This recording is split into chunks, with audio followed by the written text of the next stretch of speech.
चाय दुनिया में पानी के बाद सबसे ज़्यादा पी जाने वाला मशरूब है, जो दुनिया के हर खत्े में अलग अलग तरीक़ों से तैयार और इस्तेमाल किया जाता है। ये मशरूब दुनिया में कॉफ़ी से भी ज़्यादा मकबूल है। दोस्तों, जब तक चाय ना पी जाए तो दिन की शुरुआत नहीं होती। हम सब चाय का इस्तेमाल कई सालों से करते आ रहे हैं, लेकिन क्या आपने कभी सोचा है कि इसकी खेती कैसे की जाती है और फैक्ट्री में चाय को कैसे तैयार किया जाता है? तो चलिए वीडियो को बिना किसी देर के शुरू करते हैं।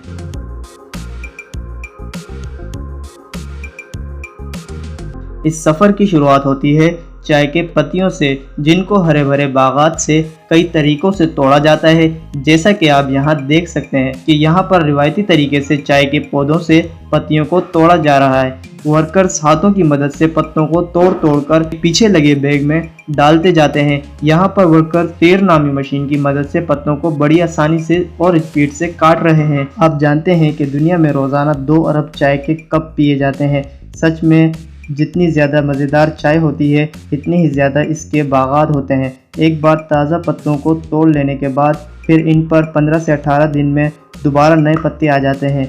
इनको दोबारा इसी तरह से तोड़ लिया जाता है। सभी वर्कर्स की मदद से पत्तों को तोड़े जाने के बाद इनको इसी वक्त फैक्ट्री में भेज दिया जाता है। फैक्ट्री में इन पत्तों को लाने के बाद जो पहला स्टेप आता है, इसे वेदरिंग कहा जाता है। पहले स्टेप में पत्तों में मौजूद नमी को 85% से 58% तक कम किया जाता है, जिसके लिए पत्तों को फैक्ट्री के एक बहुत ही बड़े हिस्से में रखा जाता है, जहां पर इनको गर्म हवा की मदद से सुखाया जाता है।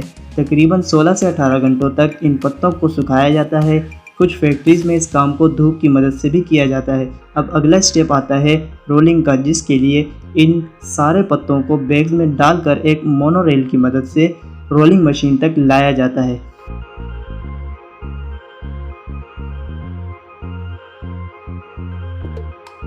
रोलर का काम होता है जो इन पत्तों में मौजूद हैंड्स हैं वो अच्छी तरह से बाहर निकल आए।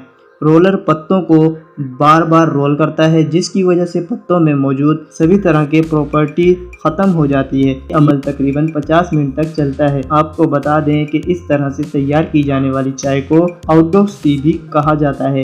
पीने में ठीक ही होती है। एक और टी होती है जिसे CTC कहते हैं, जो कि काफ़ी स्ट्रॉन्ग होती है, जिसके लिए फैक्ट्री में रोलर में पत्तों को रोल करने के बजाय इनको बारीक बारीक काट लिया जाता है। जिसके बाद अगला स्टेप आता है फॉर्मेंटेशन का। इसमें इन पत्तों की ऑक्सीडेशन की जाती है, यानी आप इसमें टेम्परेचर और नमी फराहम कर सकते हैं, जिसकी वजह से चाय को इसका ब्लैक रंग मिलता है।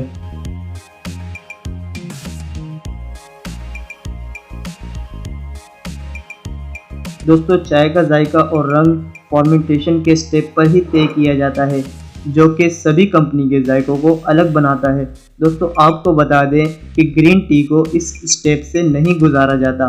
फर्मेंटेशन के बाद भी पत्तों में अभी भी कुछ नमी बाकी है, जिसके लिए इन पत्तों को एक ड्राइस में 110 सेंटीग्रेड तक हीट किया जाता है और इस अमल में 20 मिनट लगते हैं।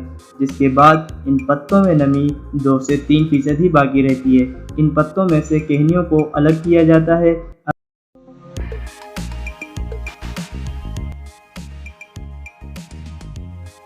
अगला स्टेप आता है ग्रेडिंग का, जिसमें पत्तों के साइज़ के हिसाब से इनको अलग अलग ग्रेड दिया जाता है।